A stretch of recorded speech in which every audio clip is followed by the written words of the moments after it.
Wow. So there you go. That was a bit of a history lesson right there. No matter how much I try, I am unable to sleep after my talk with Delora and Parfait. Mother was a wicked witch of the West. Everyone read that manga? And I am the next bearer of the TV.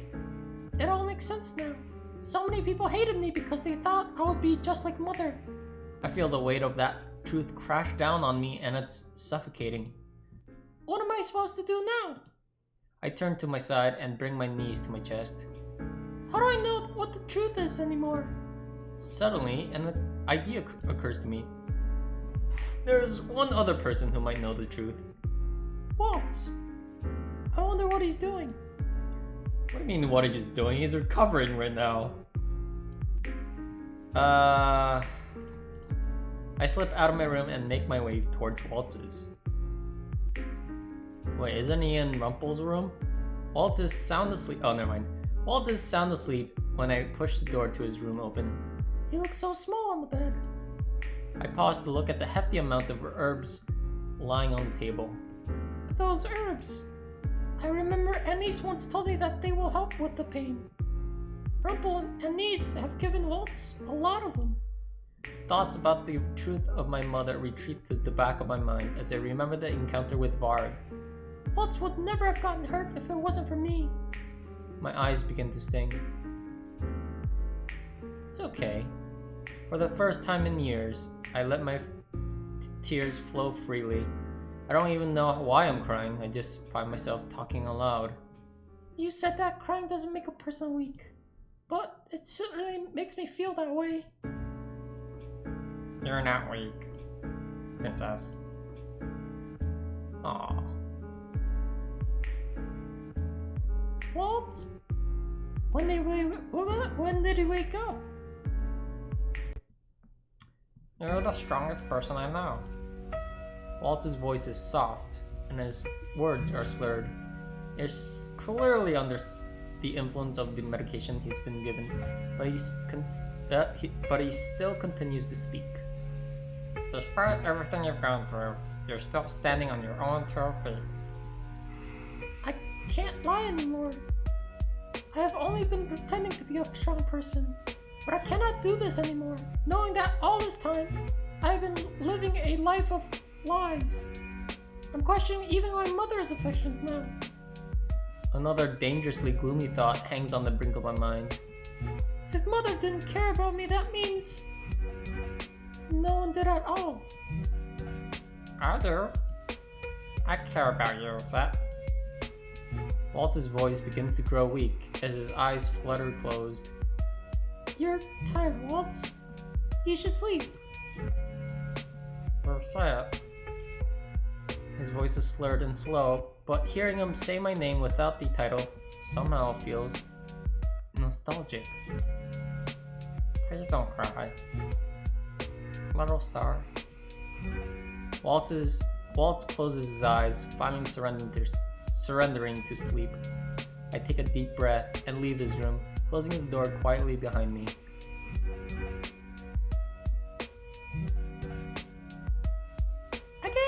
Again! Okay. Abra? Cadabra! Teach me how to do it too! A boy? A magician never reveals his secret, little star. You always say that. Please. Please! Just this one? Please, Waltz? On your birthday, I'll teach you how to do it on your birthday. Promise? Promise. I wake slowly, the dream somehow clear in my mind. I dream about Waltz. Was that a memory? I shake my head before I glance at the clock, stopping to stare at the time. How's it already this late? Princess? Waltz? The door opens and Waltz walks inside with a tray of food. He sets it down by my bedside as I stare at him in shock. You're finally awake. Waltz, you're supposed to be in bed. I'm only injured, not an invalid, princess. But You're fine, princess. It's not like you have to worry so much. I respond to a smile with an exasperated sigh. you'll never heal properly if he does not stay in bed. Here, I wanted to give this to you yesterday. Waltz reaches behind his back and pulls out a nearly wrapped box. It looks as if he pulls it out of thin air. Another magic trick? He hands me the wrapped box. What's this? You'll need to open it to find out. A creepy doll. This is... You've been wanting this, haven't you? I stare down at the doll he brought for me. It's the same one that caught my eye at the shop. The reason we went to the toy shop was that you could buy this for me. Yep. I'm glad I didn't get damaged last night. My chest tightens with emotion. These dolls are so expensive. Waltz would have needed more than just his usual show tips to buy this. Why would you buy this for me? I figured you want the extra company. Plus, you've always loved dolls, so I thought this one might cheer you up. I stare at the doll as I cradle her in my arms, my heart feeling full in my chest. Thank you. I have never gotten an unexpected gift like this before. Waltz clears his throat, and when I look up at him, I notice that his expression is somehow sad. Lady Parfait told me that she and Deloria told you the whole story yesterday. I have to apologize to you. For what? The reason why they didn't tell you earlier is because I asked that they kept it a secret. I look down at the doll, my mouth suddenly dry. Why?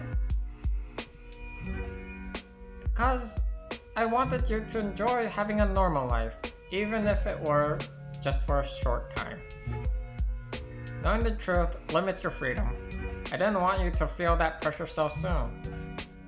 But I can see now that it was selfish of me to deprive you of the truth. For that, I am sorry. I clutched tighter at the doll, unable to look up at Waltz. Why would you be so kind without expecting anything in return? Kindness doesn't always have to be paid back. When you do something for someone, they always expect the favor to be returned. That is what Mother taught me. From what I've experienced, no one is ever kind without expecting something in return. I don't expect anything from you in return, Princess. But how can I know for certain that you are speaking the truth? Well, you can't. No matter what someone's true intentions are, their actions are always up for a different interpretation. So it'll be up to you to judge their actions. Only you can stop forest fires. That was so stupid. Only you can decide whether or not to believe me. I pull my knees to my chest, curling up around the doll. I still do not understand why you can be so kind to me. You told me yourself that it was the TB bear that cursed you. That means my mother. Your mother was the witch that took away my magic and sealed it in Neverland, but that does not mean it is your fault that I am cursed. You're more than just Hilder's daughter, Princess. You are your own person, and I know for a fact that you're capable of more goodness than Hilder ever was. Waltz gestures toward my necklace. You're only too good deeds from breaking a curse, or we could just wait until you turn 18. I would have not accomplished the first one without your help. In fact, I've done nothing to help break your... My voice trails off as my thoughts begin to come together. Waltz, to break a curse, you need to find Tinkerbell and Neverland, right? What do they look like? Neverland is a gold box with a carving of wings on the top, and Tinkerbell is the matching key. I sit up abruptly. We have to go to the palace. Waltz stares at me, his expression clearly perplexed. What? Why? Because I know where to find Tinkerbell and Neverland. What? Didn't expect that one. Waltz's description of Neverland and Tinkerbell was enough to jog my memory. A long time ago, Mother gave me a box and a key that matched Waltz's earlier description perfectly. She gave me strict instructions to hide them in my room and to never let anyone else have them. I never questioned Mother's orders and kept both the box and key tucked into one of my drawers. I'd forgotten I even had those things until Waltz mentioned them. The minute I remembered, I sent a letter to Rod requesting he help us get into the palace. Why not just... Why not just ask him to go to her room, go to the drawer, pick up the box and key, and then come back? It'd probably be like 100% safer that way. I knew that our strange relationship would make it hard for him to trust me, so I emphasized the importance of the item we needed to obtain. A week later, he finally came through. Now we are just outside the palace waiting for him. Urian and Garland are here to protect us just in case the need arises. I glance at Waltz, who is standing beside me fidgeting.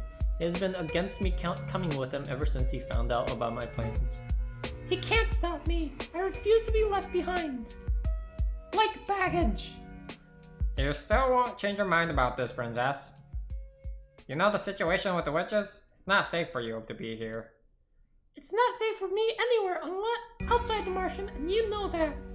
Besides, how do you plan on finding Neverland and Tinkerbell without me? I'm the only one who knows where they are. Like I said, if you would just tell me where they are, I can go on my own. There's no need for you to put yourself in this much danger.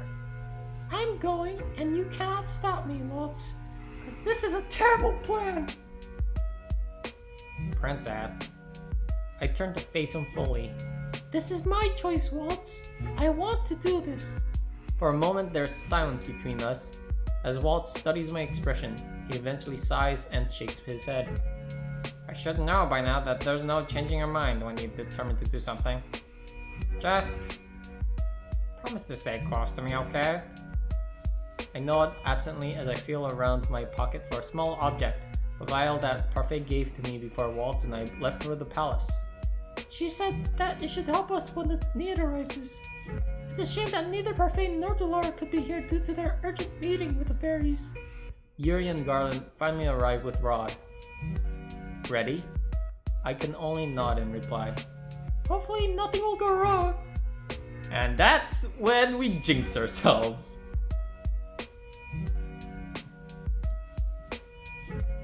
We make our way through the secret passageway.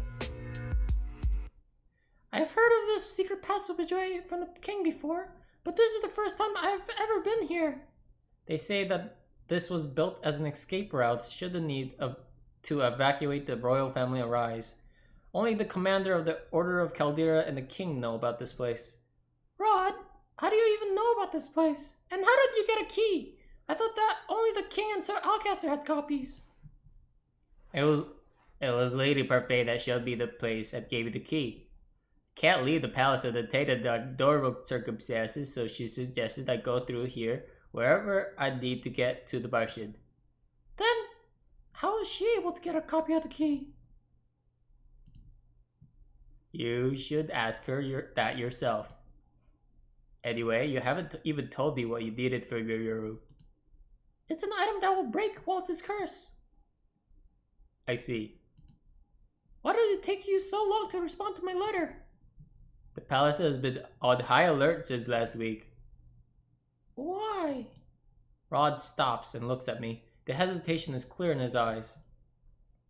Did something happen? A week ago, the king received a letter. A warning. A letter? It said that 3 days from now the king will be judged and convicted. His crown will be given to one more worthy. I stare at Rod with slow understanding. 3 days from now? But that date... Your 18th birthday. How convenient. I continue to stare at Rod in disbelief. This can't be a coincidence. But a new king? Do you think someone is specifically targeting my father? We all know that royals are always in danger. but this threat has made the king especially nervous. Are the witches involved in this? The silence that falls within the tunnels is heavy. They think there's a good chance they must be. That's why the Order of Caldera has tightened security. We continue walking in silence. Eventually, Rod points at something ahead of us. Here we are.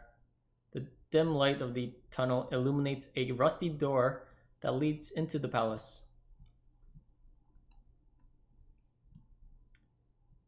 Let's play a different song. Rod looks around warily while Waltz and I quickly duck into the shadows of a column. The guards will be here doing their rounds on this side soon. We need to hurry. Right. The hallways are thankfully quiet as we traverse them. Rod did a good job of scoping out times of patrol. Eventually, we reach my room. I stare at the door to my room, suddenly overwhelmed by nostalgia. It's been so long since I've been in my room. Is this Emmeline's room now? No. By the king's order, your room has been untouched since you were cursed. Then, what has become of this room? I look at Rod in shock as he studies the door to my room with a complicated expression on his face. I think maids are sent in here to dust occasionally, but otherwise everything should be just as it was before. Why would the king keep the room as it is if he does not remember me? I turn back to the door thoughtfully, then glance at Rod. We can handle the rest. You should leave before you draw any unwanted attention. I don't want you to get in trouble. Don't worry, we'll figure out a way to get back to that passage without alerting anyone. What? You've changed. What do you mean by that? You never would have cared about someone else's safety. You never would have cared about someone else's safety before. Rod turns to leave before I can respond. Be careful. Thank you. Garland and I will stand outside. Make it quick. I nod at Urine before turning back to the door and turning the knob. I glance at Waltz and he nods at me. I take a deep breath and open the door. Rod told me that my room had been untouched since I left, but I was not expecting it to be like this. Nothing's changed. Not a thing out of place. There's not even a speck of dust on the dolls on my shelves. Little sad. That's the wrong voice. How did I do his voice? I just did it. I'm confused as to why this room has been untouched. Certainly the king would have thought to do something else with it. Or in the very least, he would not have maids coming in consistently to clean it. But I cannot let myself linger on the questions. I have no time for them. We came here to find Neverland and Tinkerbell. And look at Waltz and nod. Let's start searching. Time passes, but I'm only able to find the key. The box is nowhere to be found, not even in the drawer that I remember putting it in. To think that you had Neverland and Tinkerbell this whole time. There we go. Have you tried searching for it in my room before? I have, but I didn't find anything. She must have used the glamour magic to hide it from me. I stare at the key with frustration.